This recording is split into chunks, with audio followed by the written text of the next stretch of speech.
Salut à tous, de retour sur ma chaîne Becknack.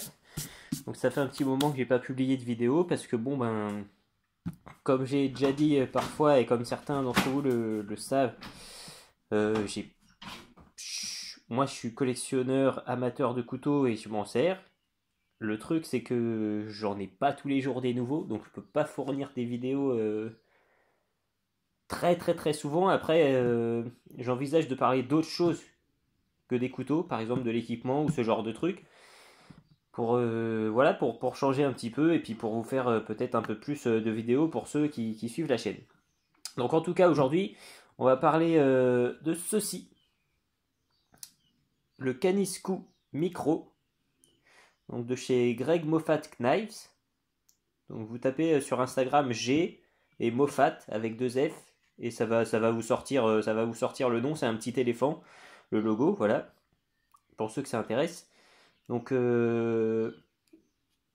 voilà, donc c'est livré comme ça. Il y a une petite corde, moi je l'ai enlevé. Bon, étui Kydex, hein, voilà. J'ai mis ça. Un belt loop, ce que je préfère personnellement, voilà, ce mode de port. Donc on est sur une petite lame, là, pour le coup. Une toute petite lame. On est sur 15 centimètres. Tac. On monte un peu plus près. Hop, voilà. Donc son petit logo, l'éléphant là. Voilà. Donc franchement, j'ai été un peu surpris par sa taille quand je l'ai reçu. Mais en fait, eh ben, ça gêne pas du tout. C'est très discret. La prise en main est vraiment solide. Voilà. Après, c'est sûr, si vous avez des mains de géant, ça va être un peu problématique pour vous.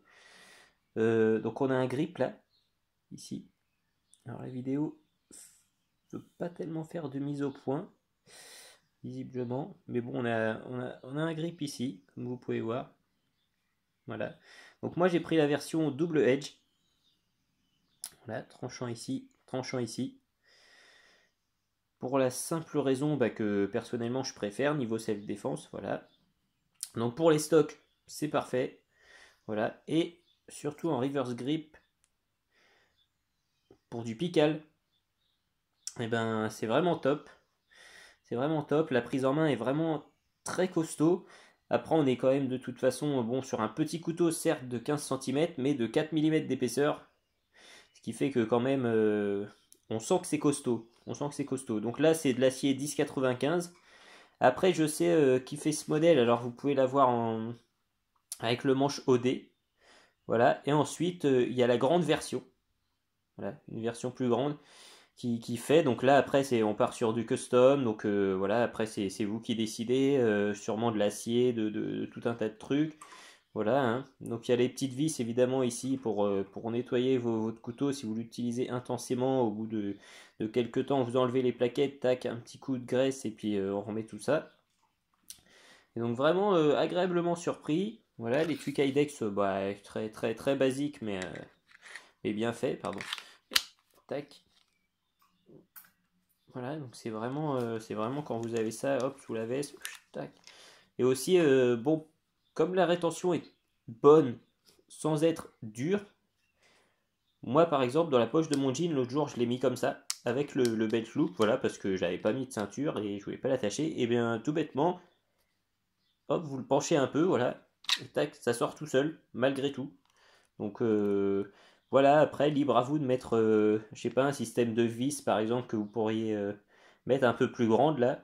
Voilà, comme ça, et tac, comme ça c'est dans la poche, vous le penchez, hop, ça sort, sans problème. Donc ça c'est le Canisco Micro, voilà, chez Greg Moffat Knives. Donc vraiment une petite lame au top. Pour vous faire un comparatif, je vais prendre un modèle que beaucoup d'entre vous connaissent, le Red de chez Bastinelli, pour faire un petit comparatif de taille. Et je vais essayer de le superposer, ça peut être évident. Mais bon, on va le superposer comme ça, dans ce sens-là, c'est pas grave. Mais bon, voilà. Pour ceux qui connaissent le raid, qui n'est pas un couteau énormément grand, et ben voilà, on voit quand même que celui-ci est vraiment petit comparé au raid, voilà. On verra mieux comme ça, hein. Désolé, j'essaye de trouver les, les angles avec la lumière et tout et tout. Donc voilà, mais vraiment pour ceux qui aiment les petites lames discrètes, assez tactiques, hein, parce que le look là est quand même assez relativement tactique. Euh, et puis vraiment, vraiment bien étudié, vraiment bien fait, vous voyez, ici, tac, hop, ça gêne pas du tout que le petit doigt soit pas dessus, parce qu'on a une prise en main vraiment très très solide. En inverse aussi, voilà, il n'y a pas de souci. Donc voilà, vraiment une bonne surprise, un excellent petit couteau pour ceux que ça intéresse. Donc voilà, il existe en version simple aussi, un simple Edge. Donc voilà, ceux qui sont pas à l'aise avec le double. Voilà, donc on est sur une base, je crois, de 120 ou 115 dollars, hein. Donc ce qui est pas excessif parce que vraiment le travail est bien fait. Voilà, donc je dirais que c'est.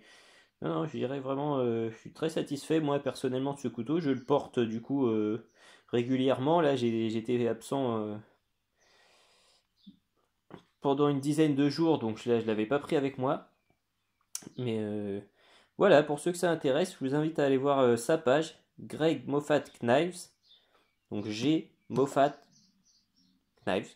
Voilà, tout bêtement. Vous trouverez, vous reconnaîtrez le petit logo de toute façon, l'éléphant. Et voilà, vraiment un petit couteau au top.